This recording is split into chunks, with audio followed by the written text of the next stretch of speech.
humanity is all about togetherness. This is why Allah subhanahu wa ta'ala create the human being and create them in different fashions, and all based on for them to know each other and to love each other. Then togetherness in Islam is emphasized. So many persons in the Holy Quran and so many hadiths have come to emphasize in the importance of togetherness.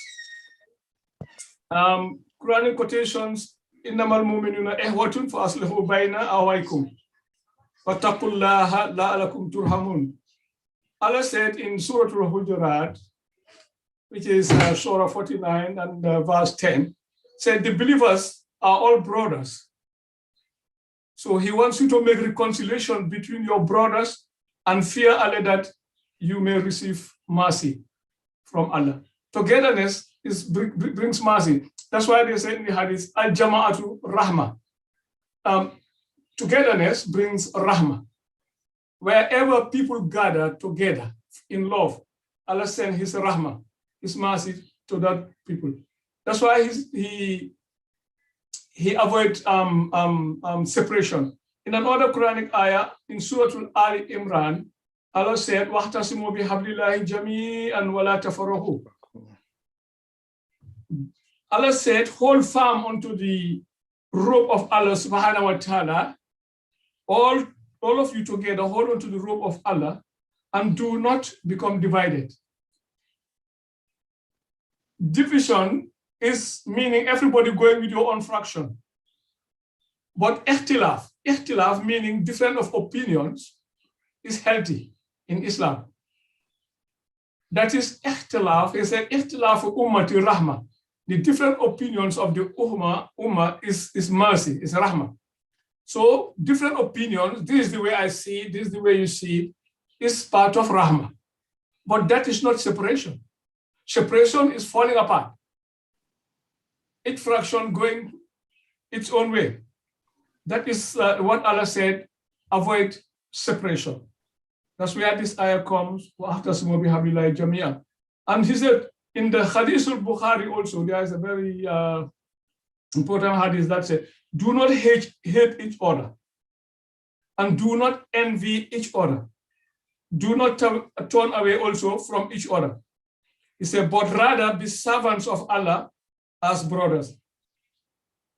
He said, the hadith continued to say, it is not lawful for a Muslim to boycott his brother for more than 3 days. Very important. It is not lawful for a Muslim brother or sister to boycott his Muslim brother or sister for more than 3 days period. That's why they say when you keep malice for 3 days, Allah despise all of you. So the one who first approach or the one who first, do the reconciliation gets the reward. Do not boycott. For example, I am not talking to him, we are separated like that. No. Islam do not want you to boycott your fellow Muslim for more than 3 days. He said, the believers, in another hand, is very nice. The very nice scenario. It's also said the believers, or togetherness is like, or the believers are like a body. The body. When one part of the body aches, the whole body reacts to that ache. So he said we are all like a one body. When one part is aching, you feel it, the whole body feels it. So that is how it should be in our society. You have to love your brother as you love yourself. That is togetherness. What you love for yourself, you love for your brother. What you despise for yourself, despise for your brother as well. It goes to a point where it says, no Muslim servant will make supplication for his brother or sister behind his back. the angels, when you are doing or you are praying for a brother in his absence, in absentia, the angels are saying, may Allah answer the prayers, but let that prayer also befall you. Just imagine, just praying for a Muslim brother who is absent, but because of your good heart and your love, you are praying for him, but he's not present. He didn't even know that you are praying for him. The angels will accept that prayer and will ask Allah, accept the prayer, and please, the one doing the prayer, please bestow the prayer onto him as well. So if only we abide by this hadith, then every time we will love one another and we will continue praying for each other in our absence. Because then we are going to be benefit from it. We're going to benefit from it. So that's why he said, I remember when they once asked Abraham about what is togetherness. He said, when Kwame Nkrumah, Osajefo, and Brezhnev and Sheikh Ibrahim, yes, they met. Brezhnev was in Ghana, while Sheikh Ibrahim was visiting Ghana. So Sheikh Ibrahim was invited by Kwame Nkrumah to the State House, and Brezhnev was there. This man is a communist, and this man is, let's say, capitalist or a socialist, and Sheikh Ibrahim is doing dawah in Islam. And you know what communism, they don't care about that religion much. So when they were there talking, so Sheikh Ibrahim to them said, we are all brothers. He said, Brezhnev said, but me, I don't believe what you believe. And for me, you don't believe what I believe, what I preach as well. So how do you reconcile that? Sheikh Ibrahim said, lack of believing is not the issue. Togetherness is the issue. He said, to me, the way I see humanity is like one big village with different houses in the village. He said, each have your own house to occupy. But when daybreak comes, you all come to the ground level. So it is incumbent for all of us to make the village clean. It is the duty for all of us to make the village clean. When night comes, when you retire to your bed, you know what you have. Whether you have your water bed, your air conditioner in your house, that's you. But when daybreak comes, the welfare of the village is incumbent on all of us. So we are all. Then Brezhnev replied a very nice, he said to Sheikh, then we are all brothers in the day. We are all brothers in the day. Sheikh Ibrahim said, we are not only brothers in the day, but we are brothers in the night. Because when Islam said, on your right hand side, 70 compounds from your right hand side, they are your neighbors.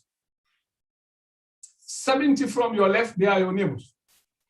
Now, let's take this scenario. If 70 compounds from my right are my neighbors, 70 from my left are my neighbors. What about the 71 compound from my right? It's my neighbor's neighbor. My neighbor's neighbor is my neighbor. So if you take that scenario, it will go a merry-go-round. It will come back to where we are all neighbors again. Because where your neighbor ends, your neighbor's neighbor starts from there. So it will go circularly.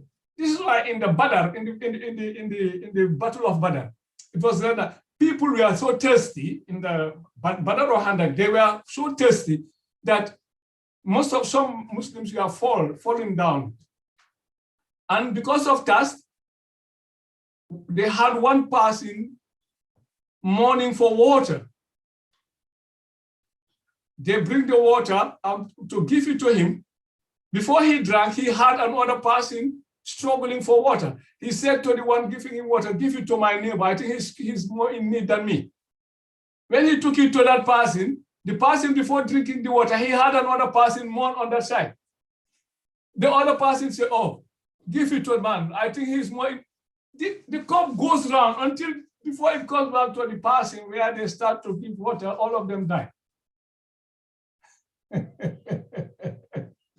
Allah said, these are the people who have so love to each other, and they are all entered Jannah. They will all enter Jannah because of that togetherness. Each of them takes the priority of his neighbor or his next of him more than himself.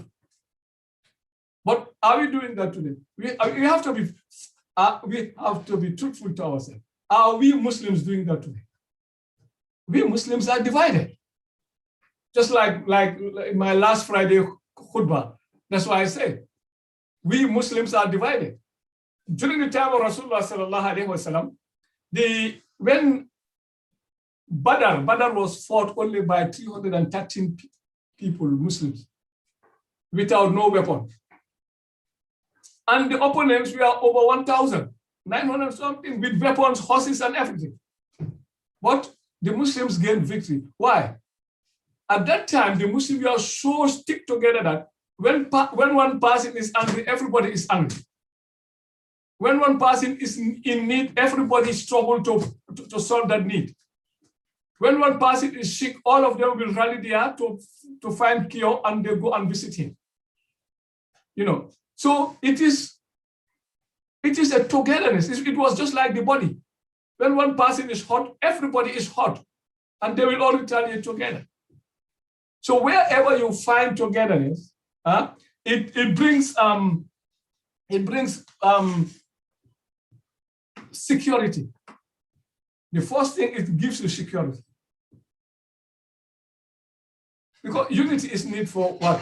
Let's come to our modern society and see, where do you think? No man is an island, isn't it? That's it. No man is an island. And no country also is an island. No country can stand by itself. Why all these United Nations, AU, what is it? We are still trying to come together to build up the world, to be a better place of living. But still we are divided, especially in the Muslim arena. I used to tell them, Islam is powerful, but you wouldn't know the power of Islam until togetherness. We have togetherness. That is why when you finish your salah, your communication with Allah, the most important ibadah in Islam, which is salah. When you finish your communication with Allah, what do you say? Assalamu alaikum. Assalamu alaikum. When you meet your brother, what do you exchange with him? Assalamu alaikum. What does assalamu alaikum mean? Peace be unto you. And he said, wa alaikum salam. Same peace be unto you, brother. Now, tell me, is it sensible? Or is it truthful to you who say assalamu alaikum to your brother? Let peace be unto you. And that brother give his back and you backstab him. How do you reconcile that? You just pray for salamu alaikum for the brother, and in his absence, you backstab him, or plot to kill him, or plot to do damage him. How does that reconcile? You are not truthful. That's why they say togetherness should offer us survival. It should offer us protection as well. Protection from evil. Now, because when we are together, we can stand and conquer the enemy. But when we divide, we fall. I can remember our elders used to give us one very nice scenario. Say, this broom, this our local broom. When you are sweeping with the local, you have so many sticks of brooms that you tie together that will make it clean. He said, one piece of broom cannot clean nothing. But now, these brooms together will bring cleanliness to you. One thing. But then if you intend to break that broom, those bundle of broom, you cannot. But when you take it one by one, you will break it easily. Meaning, when we are divided, we fall. But united, we are strong. But divided, we are fall. Our problem today in the world, Islam, our problem is our division. The fragmentation that has come into Islam, which is very new. We didn't know these fragmentations in the time of Rasulullah sallallahu alaihi wasallam. Everybody is claiming to be the rightful person who is on the right truth. Leave the truth with Allah. Give the person the benefit of the doubt. What you share is more than what divides us. We all pray 5 times a day. We all fast Ramadan. The five pillars of Islam is incumbent on all of us. The Quran is here for all of us. The Prophet Muhammad Sallallahu Alaihi Wasallam is for all of us. So what is the division? Ideology. Ideology. Who told you that you are right or that person is wrong? No. Do unto others as you would like them to do unto you. That is the saying. So that's why they said, when one is in need, everybody is in need. Everybody stands by him. But now our problem here is we are joyful in seeing somebody who is in need. And we try to, sabotage. At first, it was not like that. We can see our back home. I think we are the best examples. We people from West Africa, we know our elders, how united they were. Families, how they help each other without even people knowing that they are helping each other. You will cook your food. Everybody will be invited to come and join one bowl. Sometimes some people our mothers will cook and will keep a separate bowl in case of visitor will come in unexpectedly.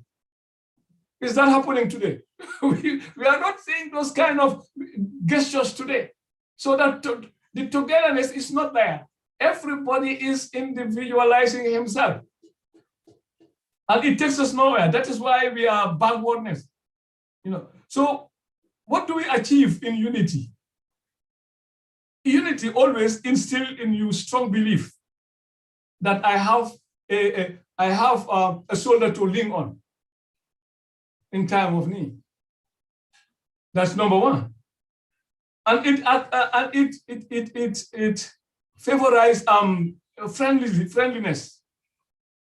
And also, if you want to achieve unity, the leaders of, let it be organization, let it be family home, let it be president, leaders should avoid finger pointing and blaming. And also, when you put a leader there, you also rally behind him as far as he is on the right track.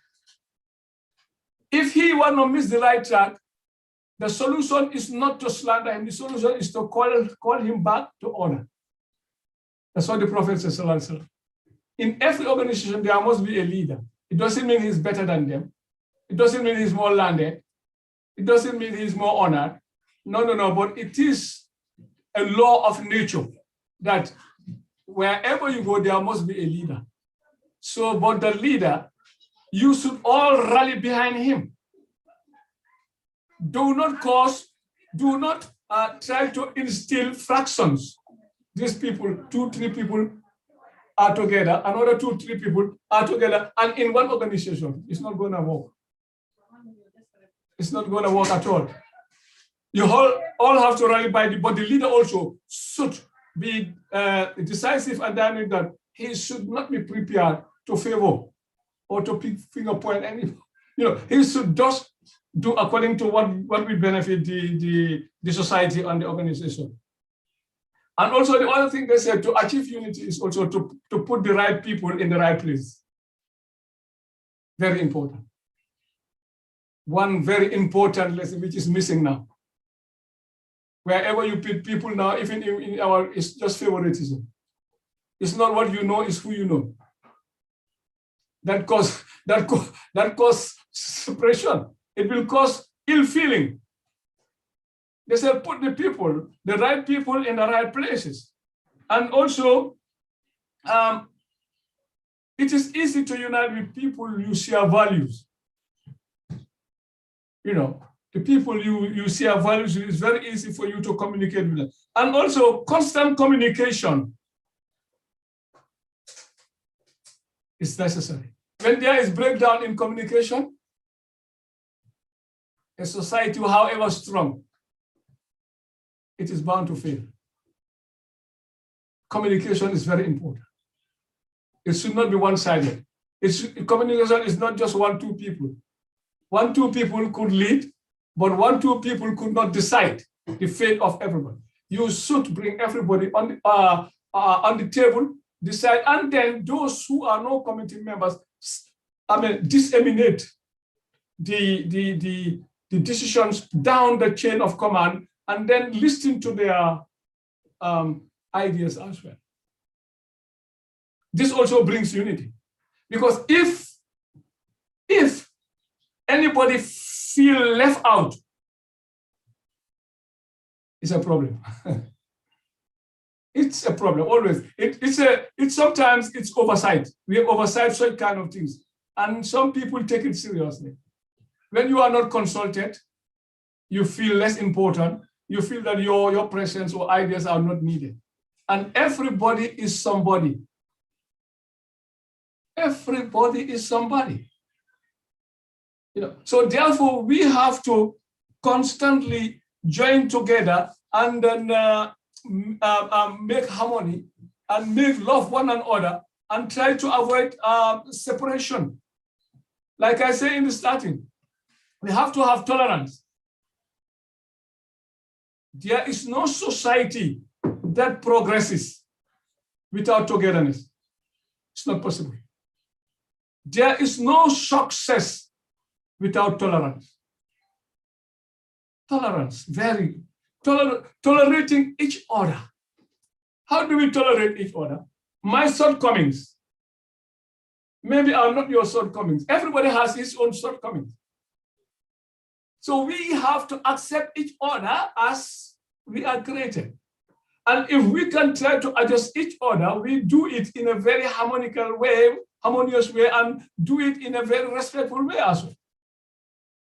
But you don't expect everybody to act like you.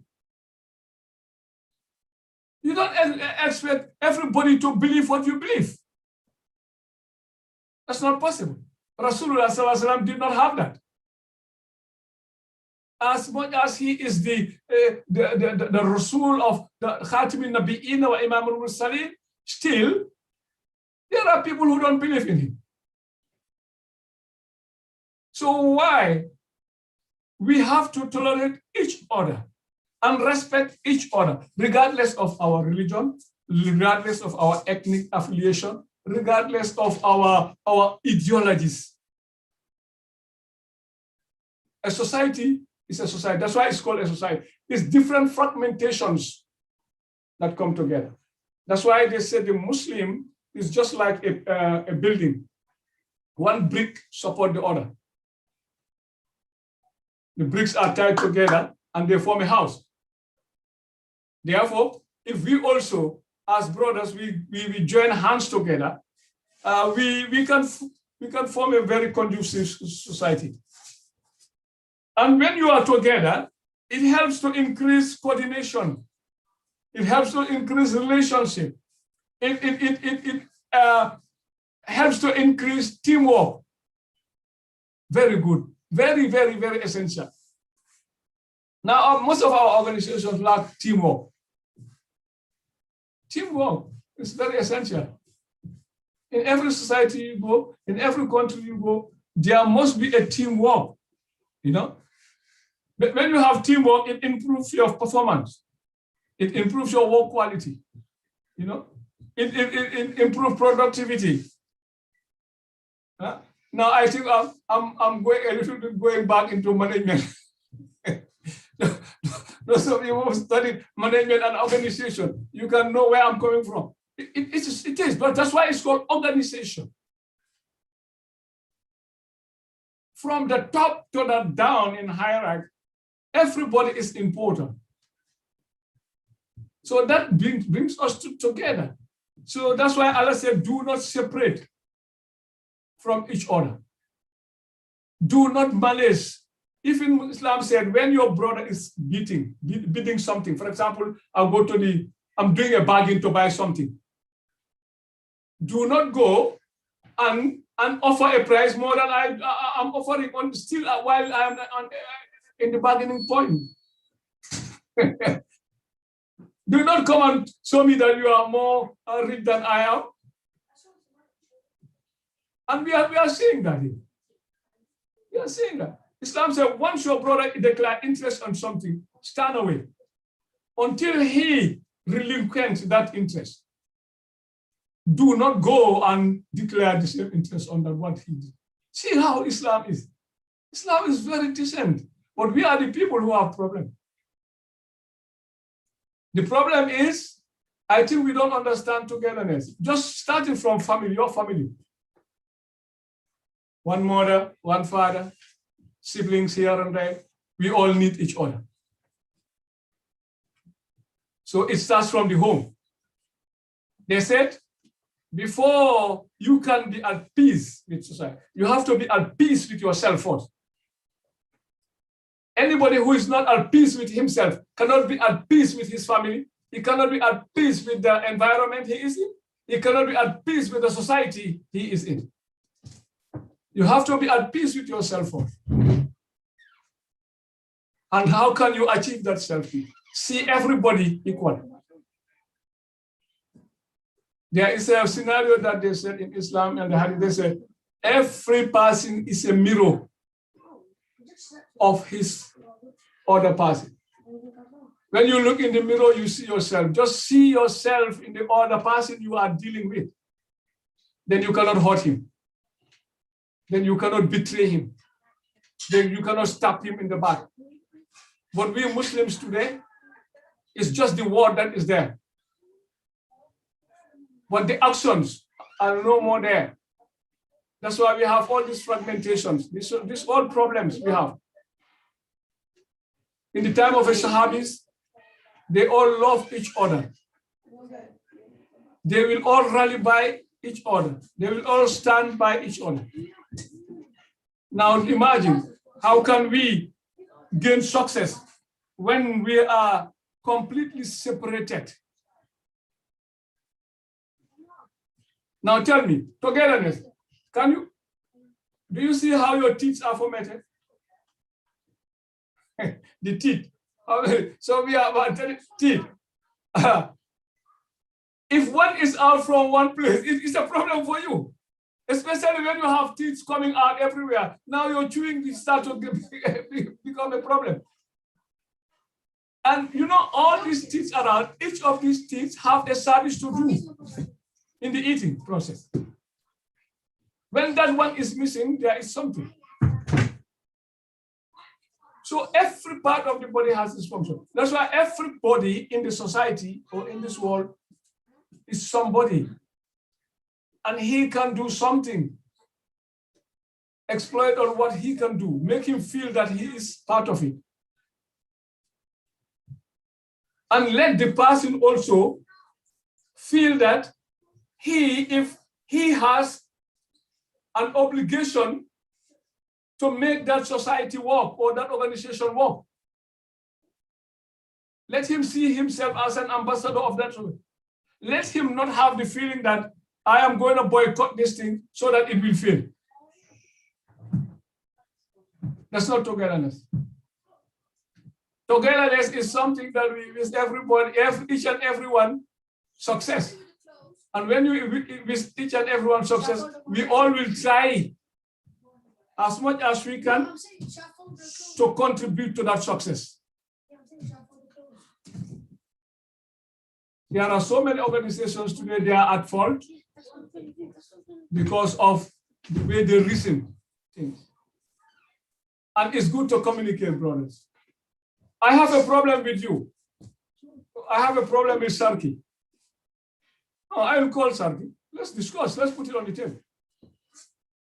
Why should I go in the absence of Sarki and try to say something? Because whoever you talk to will just advise you according to what he feels. That's our main problem. Why not talk to the direct individual who you have problem with, or who you think that you have? Sometimes you might think that you have problem with the person, but there is no problem. It is because of your mind.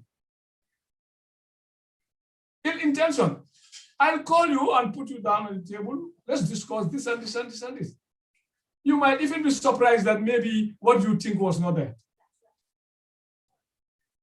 But because lack of communication, some people will hold things in their heart and create enmity with somebody while there is nothing there between them. If you ask the person, what is the problem? Wallahi, they cannot explain.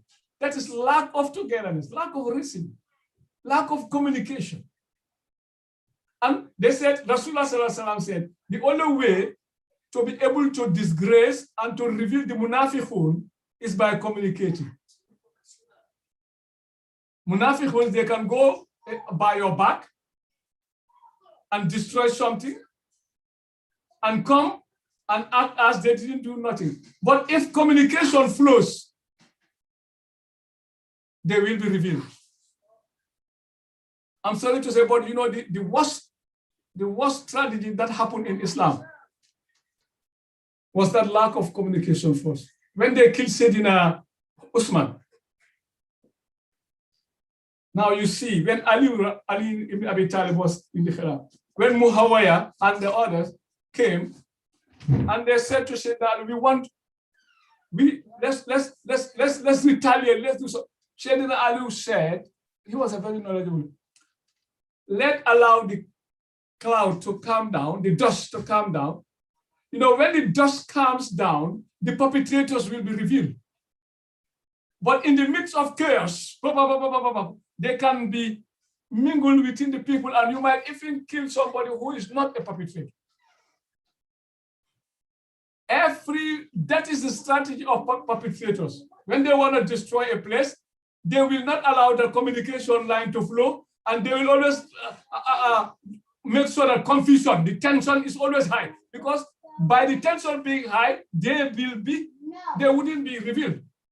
But if the tension cools down, everybody will see the truth. That is one lesson we should learn by it. That is the worst thing that happened to Islam. And it caused a war that, subhanAllah, nobody knows where. Because the perpetrators, they don't want the dust to calm down.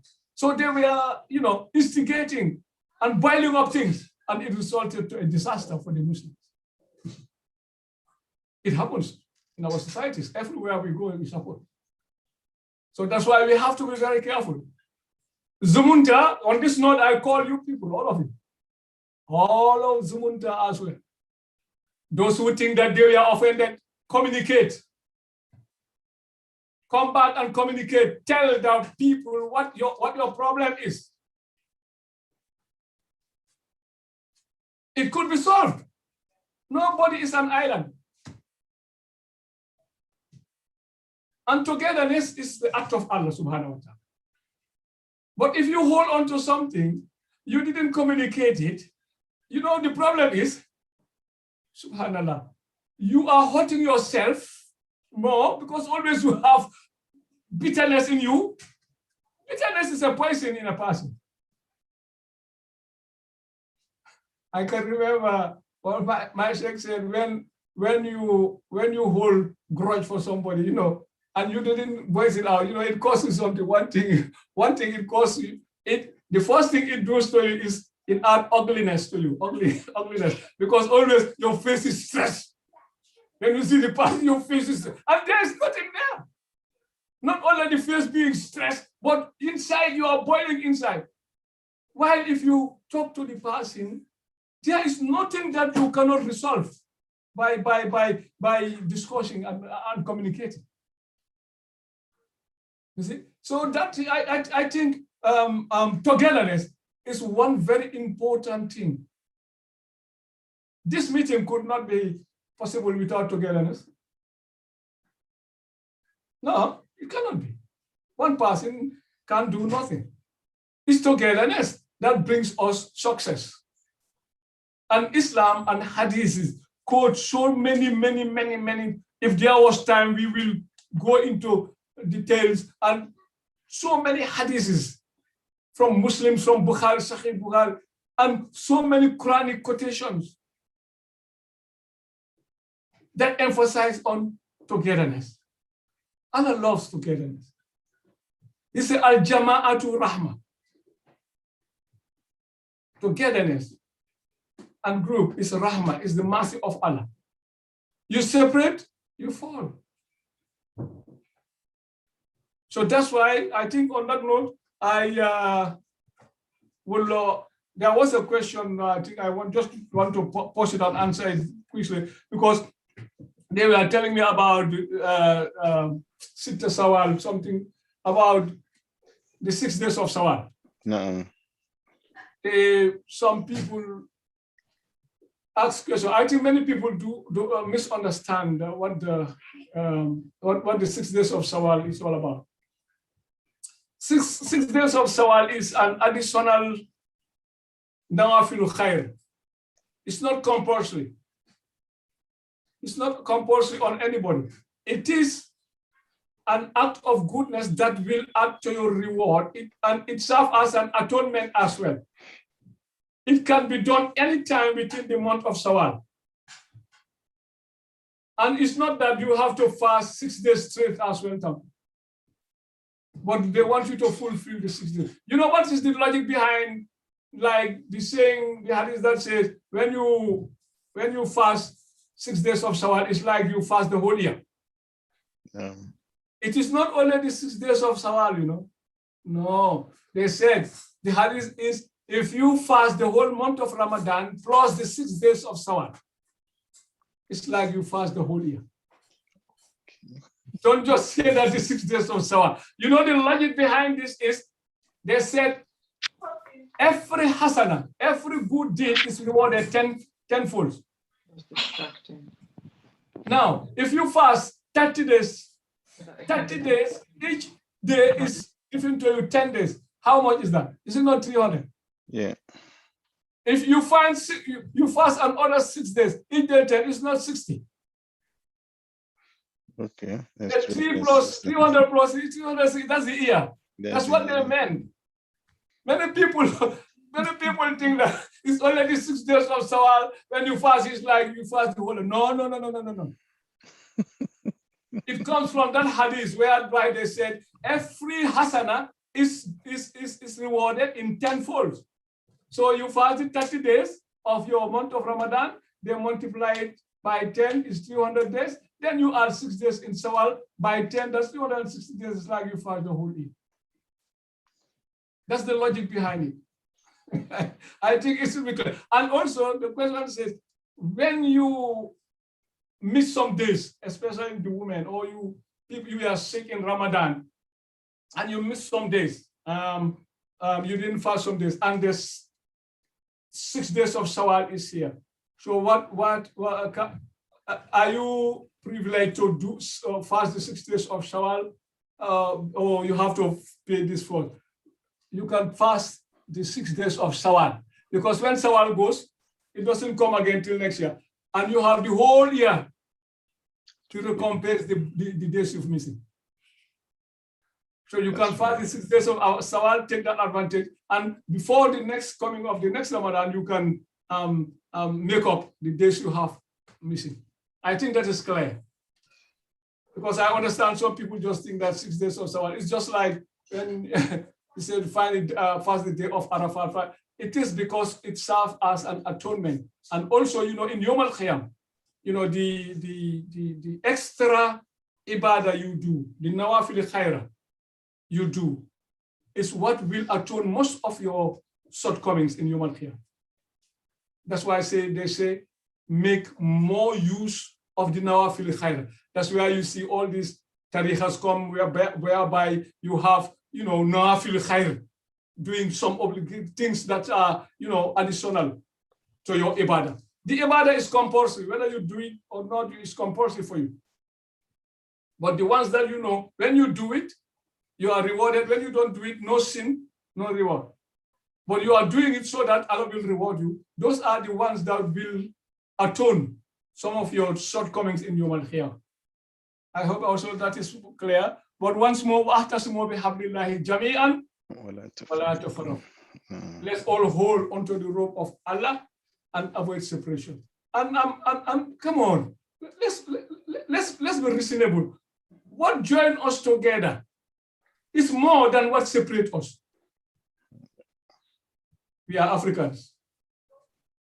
Some of us who come from West Africa, let's say we are West Africans. We share the same culture. We share the same environment in West Africa. We are Muslims. We come here, we are Black people, we come here. What? Come on, what? Come on. What should separate us? What? So separate, it's just misunderstanding. Nothing should separate us. We should allow an environment of criticism, but when you criticize, criticize constructively. Be very polite in how you send in your criticism. Just don't criticize because you hate the party. Criticize because you base it on some facts. And criticize constructively and communicate in a harmonious way, in a very respectful way, and try to have dialogue. And everything, I think, will be solved accordingly.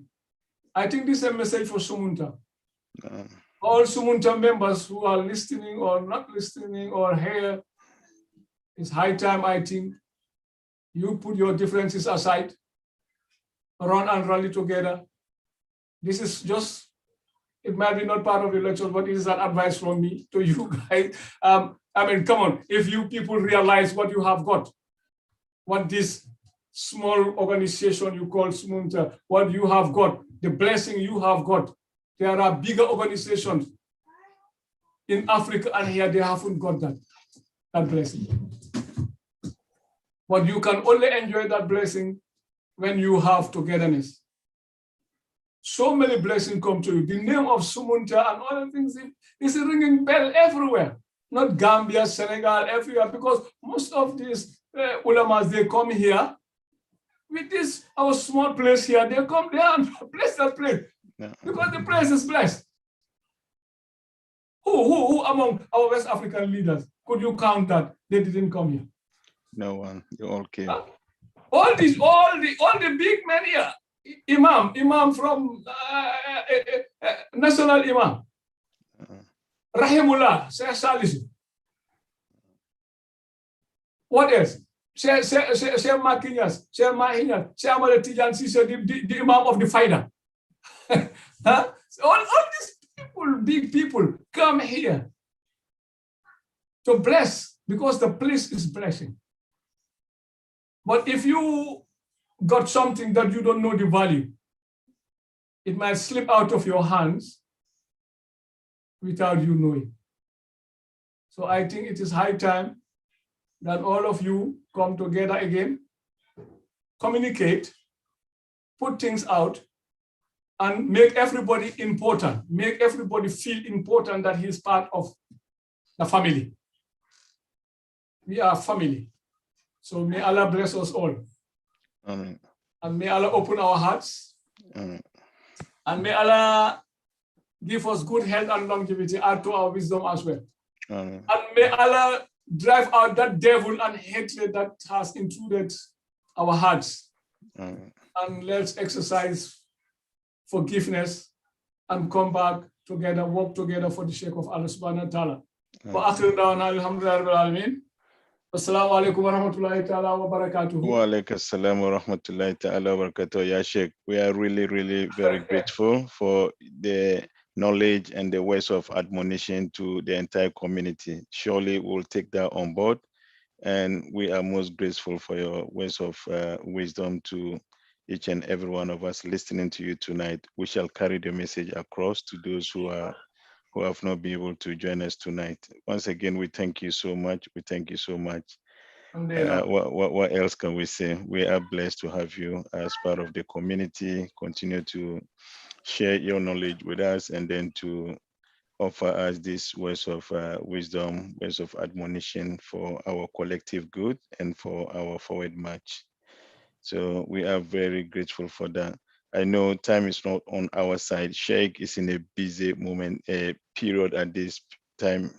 So I would not take further questions on this. We'll just relieve Sheikh and then probably we'll stay on for another 5 minutes before we call it a day. So sure. Once again, Sheikh, thanks very much. Okay. Jazakallah khairan. Wa alaikum assalam.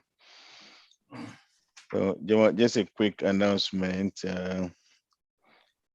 Tomorrow we have it's more or less an interactive session for the community by Sheikh Abdul Razak, Imam of Ghana Muslim Welfare Center, who will join us to deliver lecture in the first session, and then thereafter we continue with our interactive session.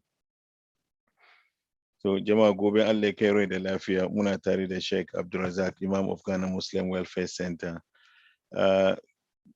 Just that mun send out another advert just to emphasize je batun zamantakewa mu da mata batun aurayyan garin ga ya ce Sheikh ya ce yana da so many examples, real life examples da yake so ya share with the community so that it will be a guide to each and every one of us going forward. So inshallah, tomorrow 7 p.m. Sheikh Abdulrazak will be with us. And then after that, we'll have a short community interactive session where we'll have Senior Majid on board to help us answer some few questions and Sergio Opele. So Atakache, this is what we've got today. In the absence of any other business, we call it a day, unless there are further announcements from my colleagues. Senior Sheikh, Senior Sergio, akwai further announcement. No, Okay, so all right, then once again, I will say thank you to all our listeners. Thank you for your time. We hope to regroup tomorrow, inshallah. Until then, have a blessed evening. Bye. Bye.